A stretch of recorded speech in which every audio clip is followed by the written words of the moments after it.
Tattoo artist and shop owner Jason Sweet has been tattooing for 20 plus years.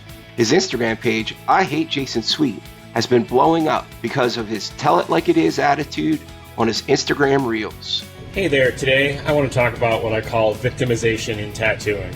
Hey folks, today I wanted to talk about something I heard from Jack Rudy years ago. He was telling me, Jason, when you do some sort of weird parlor trick to make your tattoo show more, like put a white line around the tattoo or some unnecessary shading, you know what we call that in tattooing? We call that showing your ass. Here's the reality of being a tattooer. The working class are your best friends, the people that want the mark. We were lucky enough to sit down with Jason and got some insights to how these reels came about. What's up, everybody? I'm here at the Lady Love Tattoo Convention with I Hate Jason Sweet. You may have seen him on Instagram. He does some incredible reels of basically just saying what everybody's afraid to say. Jason, thank you so much for hanging out with us today. Got a little dead spot right now, so we're going to take the time to do this. And if you haven't, check out his Instagram, I Hate Jason Sweet. Let's get into how you got the name. Well, I got the name because a year ago I was here at this tattoo convention creating all kinds of crazy controversy on Instagram by telling the truth. My friend Conrad from Folsom City Inc. said, Jason, you should start an Instagram page called I Hate Jason Sweet. Everybody can come and hate on you. So you are tattooing out of Portland, Oregon. All right, and you work out at what shop? I own Freaks and Geeks Tattoo Studio. I love the banner that you guys have. Did you get the name from the TV show? No, the name came from the kind of people that come and get tattooed for me. Most of them are freaks and they're geeks. Nice. I fall into the geek category. How long have you been tattooing for? 23 years. Oh, wow, okay. Who's your apprentice under? I had a very loose apprenticeship under a guy named Chuck Eldridge in Berkeley, California. Really? Yeah. I did not know that. All right. I got to meet Chuck at the Norfolk Tattoo Convention. Talked to him about the Tattoo Archive. If you haven't checked that out, guys, check it out. When I'm doing research, I always come across stamped Tattoo Archive pictures. And, he said, hey, look, man, you can use my stuff. And I learned, I'm like, cool. I know he made that transition from tattoo artist to historian, let's say. Yeah. So I guess you caught him at the tail end of the tattoo artist part? Well, I don't know if is he not tattooing anymore? I mean, I know he does, but it's not, you know what I mean? Like when he shows up for conventions, it's about tattoo art. Totally. Well, when I met him in 2002, and the shop was still in Berkeley, he was a tattoo historian and tattooing 6 days a week. Nice. So, and I just went in there and begged for an apprenticeship, and he said no. But really? I didn't take no for an answer. So besides there, where else did you bump around, like California? Or? So when I met Chuck, he pretty much was like, I'm not really going to have you work here in my studio. He's like, you obviously have some talent, and I'll help you get into tattooing. And he helped me to, put on a basic tattoo. He helped me to get tattoo equipment through National Tattoo Supply. And then he's like, but you got to get yourself a job at a street shop where you're really going to learn. So I went from the Tattoo Archive in Berkeley, I went down to LA, and I met Baba, actually. Oh, wow, okay. And Baba introduced me to Tennessee Dave.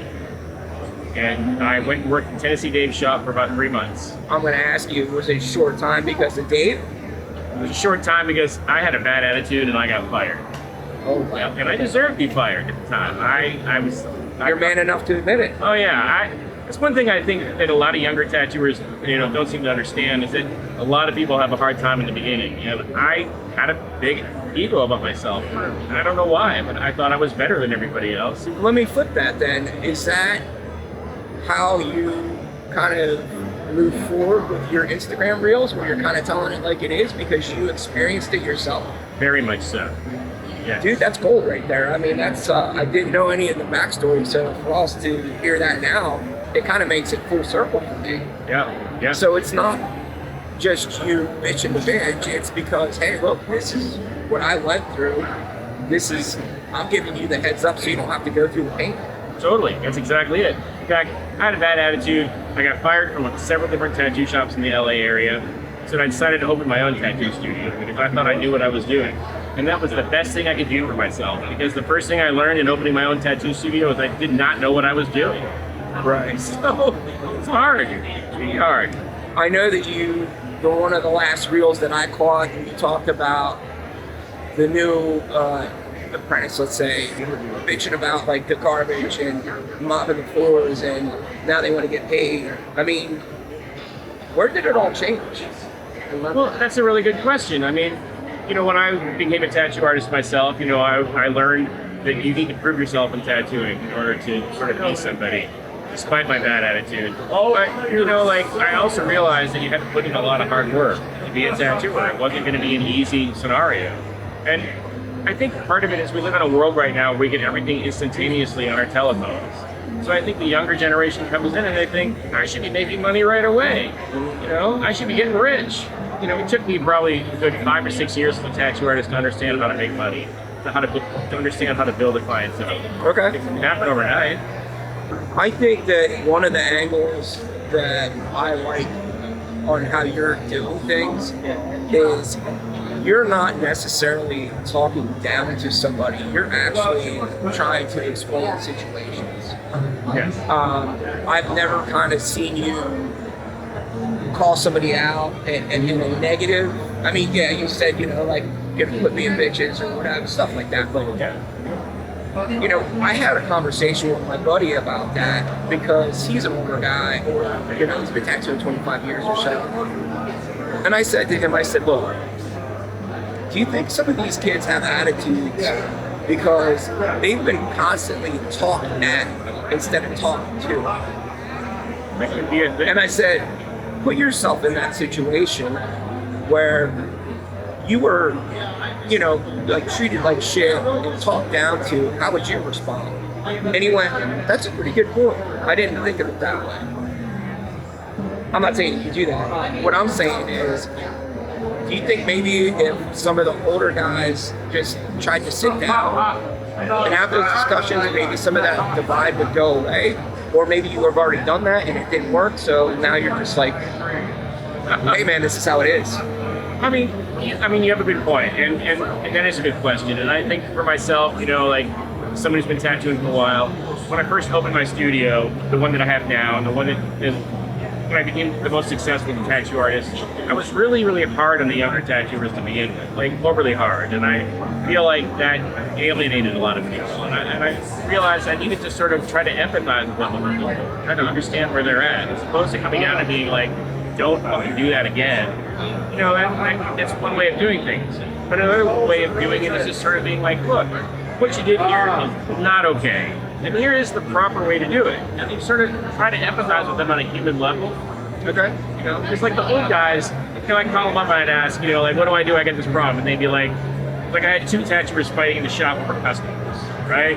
And they were arguing constantly. And I called my friend up and I was like, what should I do about this? And he's like, well, I'd sit him down and I'd tell him, you both need to shut up, get along, or you're both fired, and I'm going to do all the tattooing. Okay, so I sat him down and I was like, look, I need you guys to get along. I was a bit nicer about it because I realized if you just start telling people to fuck off, then they're going to fuck off. I'm not saying you need to be kidding folks, but I think that we can all agree that some of this shit that happened back in the day doesn't need to happen anymore. Totally. But there's a rhyme and a reason for this. Let's talk about mopping. You're going to eventually open up your shop one day, hopefully. Well, it's not about teaching you how to mop. It's about teaching you how to keep your shop clean. Right. And I think if they would take a step back and look at the bigger picture, maybe that might resonate.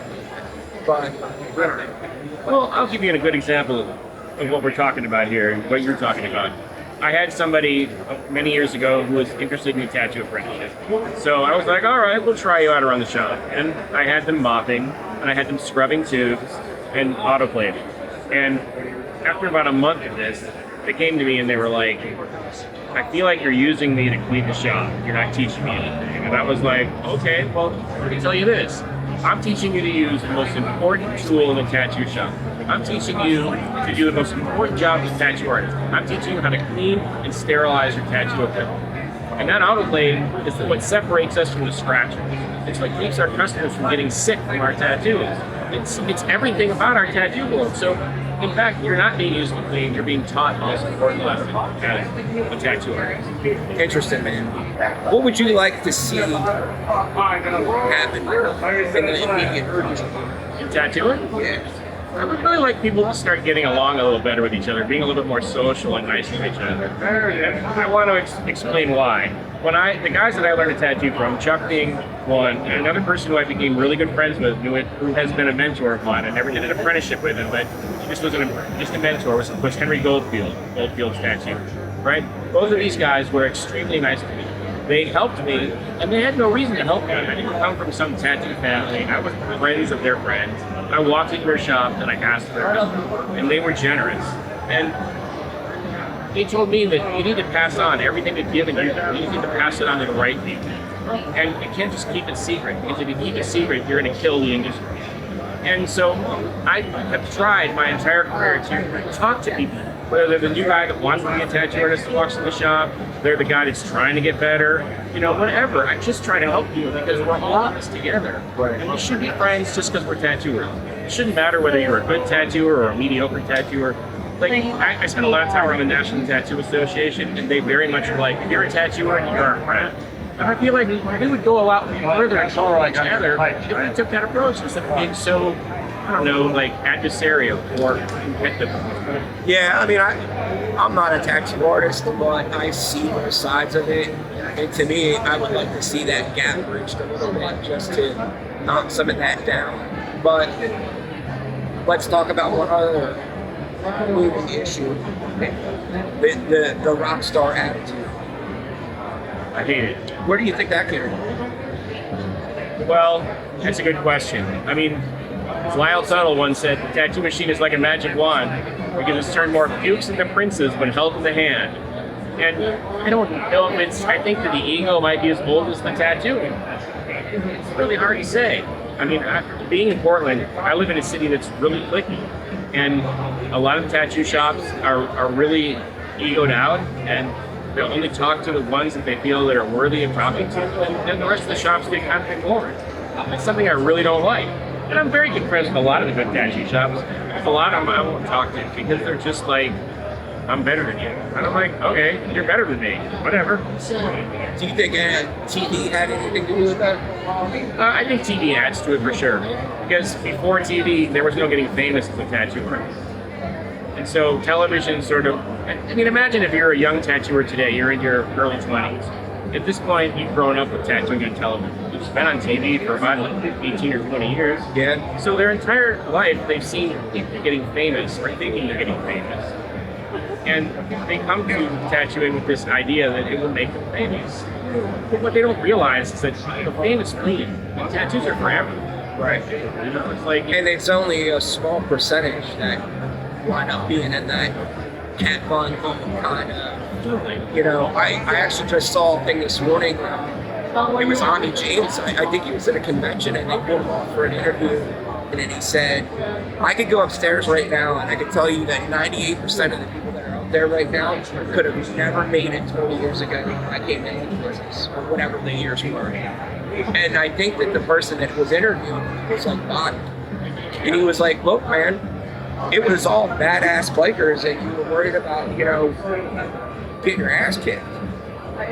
And I don't think we have too many of those shops anymore.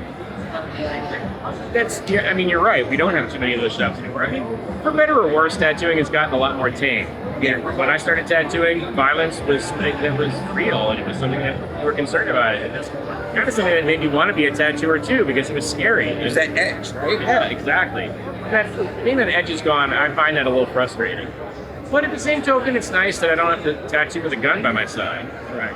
So, it's got its pros and its cons. And I think that's where I'm at with it. When I look at it from an outside perspective, I see the good, and I also, I guess, see the bad of things that have changed. I think that now the art is off the charts compared to, let's say, even 20 years ago. Very much. Now, do you think that is because there's an influx of art students that decide, hey, I'm going to go to the tattoo rep? I mean, that could be part of it. I think a lot of it's social media has fueled it. So, going back to my early career as a tattoo artist, one of the reasons I had a terrible attitude is I come from an art school background. So I had this attitude, like, I'm better than a lot of these guys, right? It got me nowhere. And I was trying to do artsy tattoos, and it just really wasn't working out so much. And opening my own studio made me realize I needed to figure out how to make money, and the art wasn't going to cut it. I started doing regular tattoos, traditional tattoos. And from there, I just blossomed into a traditional tattooer. So art school was really irrelevant. But I think art school can help somebody become a good tattooer. Knowing the skills learned in art school certainly is very helpful. But I think social media is the biggest fueler because we see people's tattoos in real time around the world. Canadian tattoo artists, my God, some of the best tattooers are in Canada. Russian tattoo artists, amazing tattoo artists. This is stuff people could not see 20 years ago because there wasn't the access to social media like we have today. Mexico, good example. I tattooed down there 15 years ago. Their tattoos 15 years ago were like 10 years behind us. All right, I was just down there a couple of weeks ago. Their tattooing is 100% with ours now as far as quality of work because, and I believe it's social media. Right. Is there anything you felt like you should have talked about that I didn't bring up? I don't necessarily think so. I just would like to encourage, young tattooers out there that, to work hard at it and really try. And, it's like you're going to meet a lot of people in tattooing that are going to tell you no, you can't do it. And I think that that's kind of a negative attitude. But it's also necessary to have those people because you need people to tell you no to fuel your fire. So if you don't have a fire for it, you're not going to make it. In tattooing, you have to have a real fire. You have to really go for it. And a lot of my videos, I try to make them to fuel me. If they make them angry, great. Because if you use that anger to move forward, then you'll become a great tattooer. And if I make you so angry that you want to quit, then so much the better. Then you shouldn't have been a tattooer to begin with. Bam, there you go. Thanks, man. I appreciate you taking time today, man. I know you're here, so we'll keep you too long. But thank you for sit down. Thank you. Appreciate it. Sure. See you all next time. Thank you.